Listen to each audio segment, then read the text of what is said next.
아침 6시 부엌의 스테인리스 싱크대는 늘 송거울처럼 반짝였다. 박순애는 물기를 훔치고 손수건을 반으로 접어 싱크대 모서리에 딱 맞게 얹는다. 며느리 서진은 그런 광경을 볼 때마다 한숨부터 내쉬곤 했다.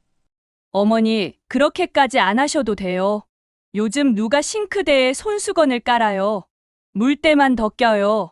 말은 걱정처럼 들리지만 목 끝에 얼음이 박혀 있었다. 민수는 넥타이를 휘돌리며 부엌을 스쳐 지나갔다. 둘이 또 왜 그래? 나 늦었어. 문이 닫히자마자 냉장고에 디스펜서가 물을 뿜고 그 옆에서 서진의 말이 다시 시작된다. 아, 그리고요. 은지 간식은 설탕 없는 걸로 부탁드렸죠? 지난번에 만든 식혜 너무 달았어요. 순애는 말없이 고개를 끄덕였다. 달력을 넘기며 반찬 거리를 적는다. 고등어 2손, 애호박 하나, 무 한 통. 남편과 식당하던 시절부터 내려온 습관이었다. 그가 세상을 떠난 지 8년, 장부는 여전히 식탁 서랍에 들어 있었다. 숫자는 정직하고 마음은 늘 엉킨다. 숫자를 오늘도 믿어보는 것이다. 은지가 현관에서 할머니, 도시락에 김말이 추가 가능? 하고 껑충거리며 묻는다. 설탕은 빼고. 순애가 웃자 아이가 눈을 구불구불 접는다. 둘의 미소가 부엌을 순하게 덮는 찰나 서진이 다시 들어온다. 어머니, 조미료 지난번에 다시 다 넣으셨죠? 애가 혓바닥이 민감해서 그래요. 제발 제 말 좀 들어주세요. 말은 길지 않다. 그러나 하루가 시작되기 전에 이미 날이 섰다. 식탁 위 달걀말이 가장자리가 마르고 김이 습기를 먹는 사이 평온한 듯 보이는 집은 작은 균열들로 덮인다. 순애는 그 균열을 걸레질하듯 마음속에서 문질러 본다. 닦이면 좋겠지만 얼룩은 오히려 번졌다. 저녁 민수는 피곤하다는 말로 모든 분쟁의 문을 닫아버린다. 여보, 엄마도 습관이 있으시고 당신도 예민한 거 알잖아. 서로 좀 맞추는 게 어때? 맞춤의 주체는 늘 같았다. 좀의 무게는 언제나 순애 쪽이었다. 밤이 깊자 방 천장에는 오래된 형광등이 내는 미세한 진동이 퍼졌다. 순애는 서랍에서 장부를 꺼낸다. 가늘고 단정한 글씨로 오늘 쓴 돈과 들어온 돈을 적는다. 그리고 아주 작은 글씨로 적는다. 말은 짧고 마음은 길다. 길이가 길면 무게도 무거운 줄을 모른다. 장부의 구석, 누구도 못 볼 자리. 종이의 교묘한 두께 속에 며느리의 목소리와 자신의 심장이 같이 눌려 들어간다. 몇 주 사이 서진의 말투는 더 단단해졌다. 어머니, 고집은 미덕이 아니에요. 요즘 미니멀이 대세예요. 주방용품 절반은 버려요. 이건 제 주방이에요. 너 주방이지. 근데 내가 없는 낮에는 내가 지키는 곳이야. 그 말은 목구멍에서 나와 입술을 다 건너기 전에 다시 삼켜졌다. 대신 그래만 나왔다. 대신 손은 더 부지런해졌다. 싱크대 물길은 더 날렵해졌고 프라이팬은 거울처럼 닦였다. 그렇게라도 자신의 자리를 남기고 싶었다. 어느 날 오후 거실에 스며든 빛이 주황으로 기울 무렵 순애는 우연히 서진이 통화하는 소리를 듣는다. 네, 그 요양시설 대기자 많대요? 아, 그렇군요. 어머니가 계속 주방에 관여하시고요. 청소도 본인 방식이 있어서. 스트레스가 네, 보호자 동의만 있으면 된다고요? 보호자. 그 말이 귀에 박혔다. 누구의 보호였을까? 누구를 보호하는 말일까? 민수는 보호자 동의란 말의 무게를 짐작이나 할까? 은지가 방에서 팀플 영상을 보며 깔깔대는 웃음이 그 순간에는 마치 다른 집 소파에서 새어나온 것처럼 멀었다. 저녁 김치찌개에서 나는 맛있는 냄새가 풍기는 동안 서진은 말을 흘렸다. 어머니, 저희도 공간이 필요하거든요. 서로 거리를 두는 게 좋을 것 같아요. 엄마, 아빠도 우리랑 살았지만 결국 분리했잖아요. 사람은 독립해야 해요. 나는 언제든 나가도 좋다. 순간 민수가 젓가락을 멈췄다. 엄마, 무슨 그런 말씀을 하세요? 난 늙었고 손만 더 가고 눈치만 더 본다. 나가도 된다. 대신 은지, 숙제는 내가 보던 것만 마저 보고.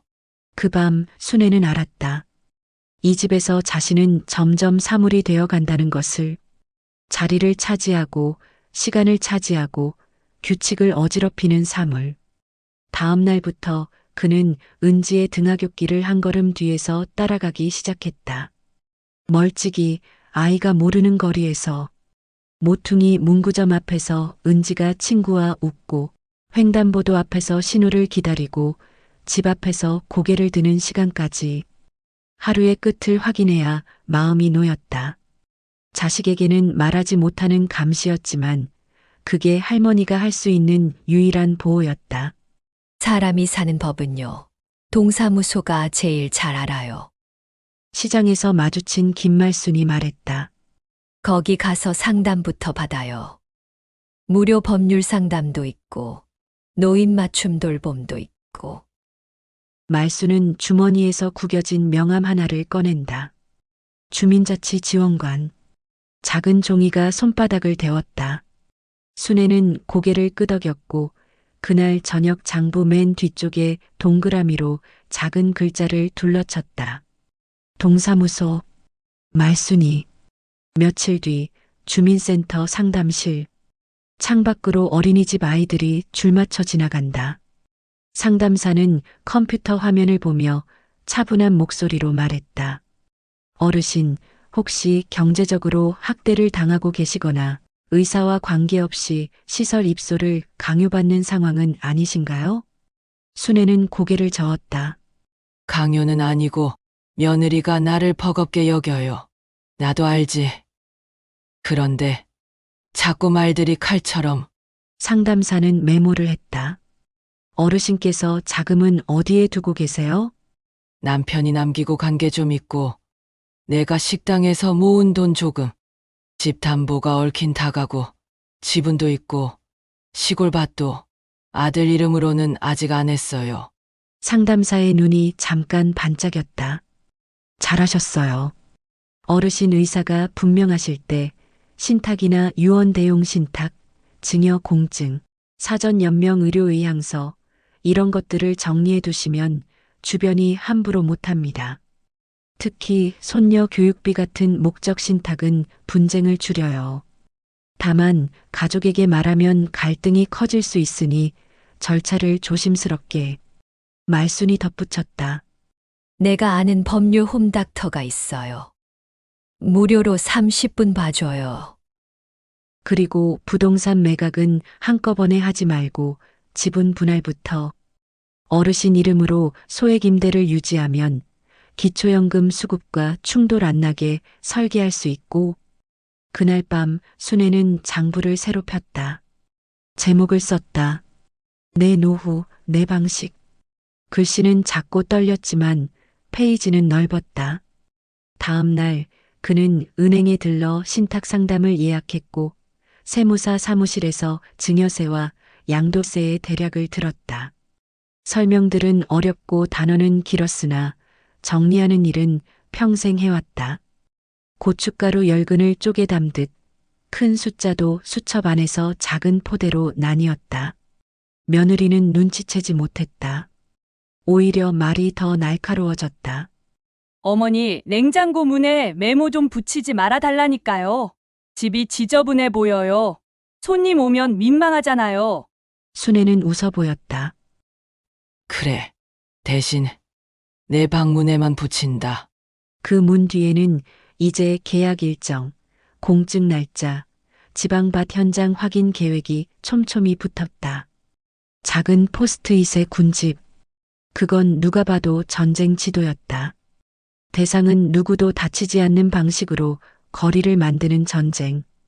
어느 순간부터 순애의 손끝은 떨림 대신 분주함을 배웠다.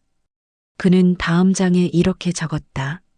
나는 버림받지 않으려 붙잡는 대신 다치지 않으려 놓는다.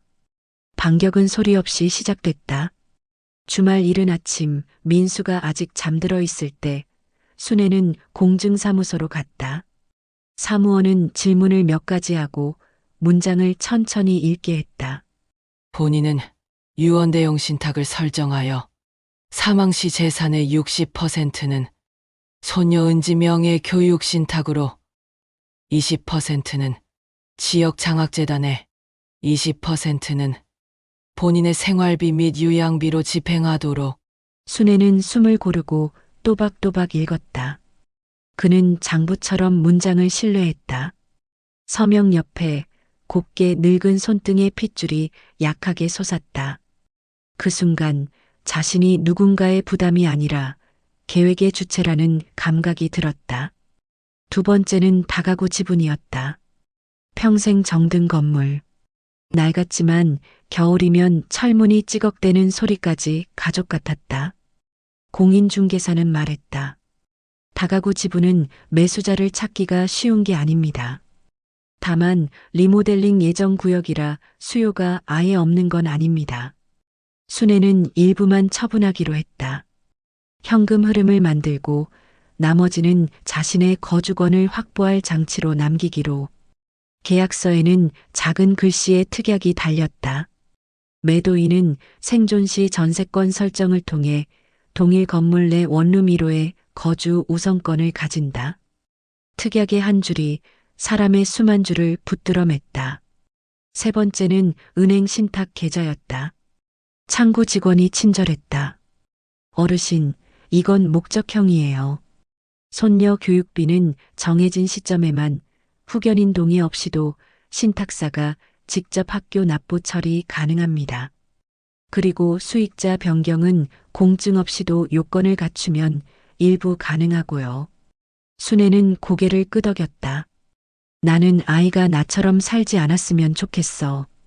돈이 사람을 때리지 않게. 그날 저녁 그는 은지와 국어 숙제를 했다. 서술어와 목적어. 은지가 연필로 줄을 그었다. 할머니, 목적어는 무엇을, 누구를. 할머니의 목적어는 나. 그래. 그리고 너의 시간. 반격은 며느리에게 들키지 않았다. 그러나 분위기는 변한다. 순애의 손끝에서 두려움이 덜어지고 정리의 탄력이 생겼다. 조그만 승리는 표정에 스민다. 서진은 그 낯선 평정을 불편해했다. 어머니, 요즘 어디 다니세요? 사람 만나고 다니시나 봐요? 응. 친구. 그 말에 서진의 눈매가 얇게 찢어졌다. 좋으시겠네요. 저는 일과 집밖에 없는데. 그 말은 발끝에 돌멩이를 매달든 듯 무거웠다. 그러나 이제 순애는 그 돌멩이가 본인의 것이 아님을 알고 있었다. 어느 저녁 민수가 출장에서 돌아온 날 서진은 거실에 서류를 펴놓았다. 여보, 엄마 통장 좀 봐. 출금 내역이 이상해. 큰 돈이 빠져나갔어. 민수의 얼굴이 굳었다. 엄마, 순애는 조용히 앉았다. 내 돈이다. 내가 썼다. 서진의 입꼬리가 상승했다. 여보, 이게 말이 돼. 어머니가 인지 기능이 약해지신 것 같아. 치매 선별검사라도 받아보셔야 해요. 재산 처분은 가족 동의 없이 하시면 안 돼요. 가족 동의? 내 재산인데. 어머니, 이 집에서 같이 사시잖아요. 우리 가족이에요. 우리 가족 재정에 영향 주면 책임을 같이 지셔야죠. 말은 점점 우리는이라고 묶이지만 그 우리에는 순애의 의사가 없었다. 서진은 다음 날 바로 병원 예약을 잡았다. 민수는 눈치를 봤다. 엄마, 건강검진 차원에서 한번 해요. 병원 대기실에서 서진은 접수 창구에 귓속말을 했다. 선생님, 어머니가 요즘 피해망상 같은 게 좀 재산 문제도 그렇고 우리 집안이 불안정해요. 그 말은 기록으로 남았다. 종이는 언제나 진실처럼 굳는다. 검사 결과는 정상 범위였지만 보고서를 집에 가져와 읽는 사람은 없었다. 대신 서진은 민수에게 말했다. 정상이라도 경도인지장에는 전조래. 조심해야 해. 역습은 제2라운드로 넘어갔다. 서진은 카메라 도어벨을 설치하고 부엌에는 정리 라벨을 붙였다. 이 칸은 사용 금지. 이 조미료는 금지. 어머니, 규칙은 안전을 위해 있는 거예요. 집은 점점 매뉴얼의 나라가 되었다. 순애는 장부에 적었다. 규칙은 사람을 위해 있고 사람은 체면을 위해 산다. 체면이 규칙을, 규칙이 사람을 때린다. 그 문장을 적는 손등이 순간 떨렸다. 그러나 이튿날 그는 장부를 덮고 두 번째 계약에 도장을 찍었다. 지방밭을 협동조합에 넘기고 대금을 분할 수령으로 묶었다. 매달 들어오는 소액의 돈은 생활비와 병원비로만 쓰이도록 신탁사에 자동 이체를 걸었다. 여보, 엄마가 점점 우리 말을 안 들어. 서진은 울컥한 목소리로 말했다. 나도 사람인데 매일 잔소리 듣고 집안이 어지럽혀지는 걸 더는 못 버티겠어. 민수는 두 손으로 얼굴을 문질렀다. 당분간 분리 거주를 하자. 결국 그 말이 나왔다. 방은 순식간에 싸늘해졌다.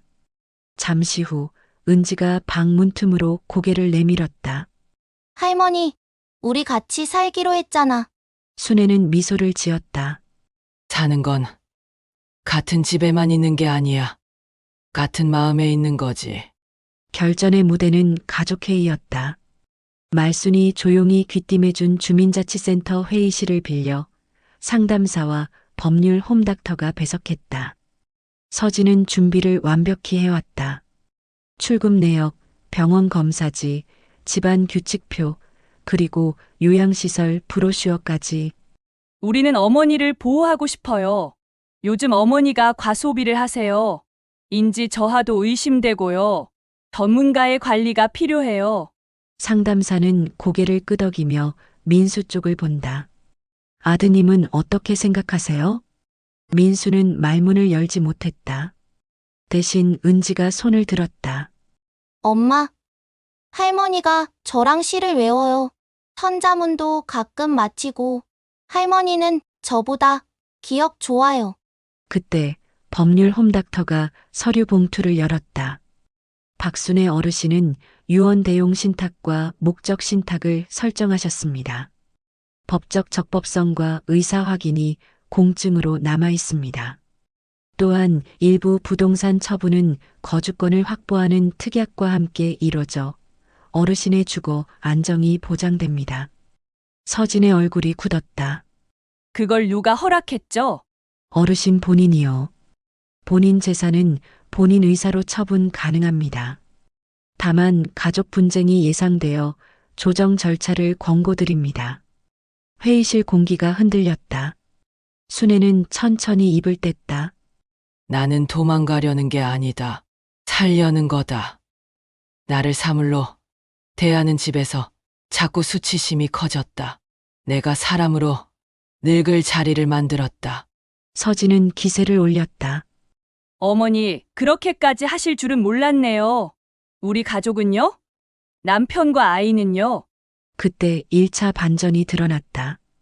법률 홈닥터가 두 번째 서류를 꺼낸다. 손녀 은지 교육 신탁은 조건부입니다.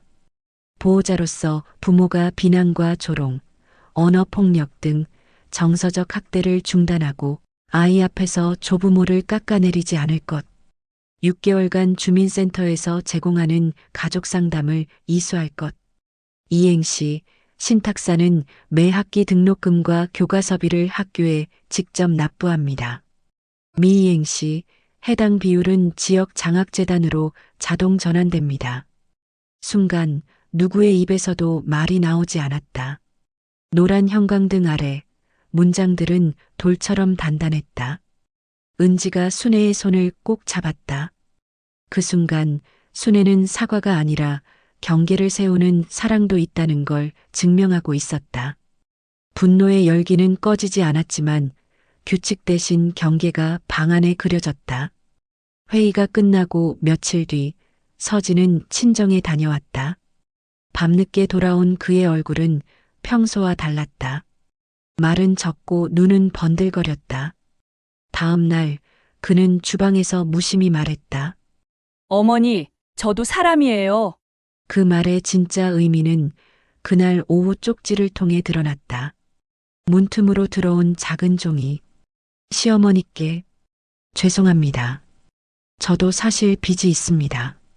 아버지 사업이 망한 뒤 제가 보증을 잘못 써서 민수에게 말 못했어요. 체면이 있으니까요. 그래서 집안 경제를 제가 더 조급하게 다뤘어요. 어머니 방식이 위험해 보였어요. 하지만 제가 어머니를 사물처럼 대했다는 걸 이제 압니다. 상담 받아보겠습니다. 순애는 의자에 앉아 오래 숨을 골랐다. 장부를 펼치고 뒷장 한켠에 조그만 글자를 적는다. 나도 과거에 누구의 며느리였다.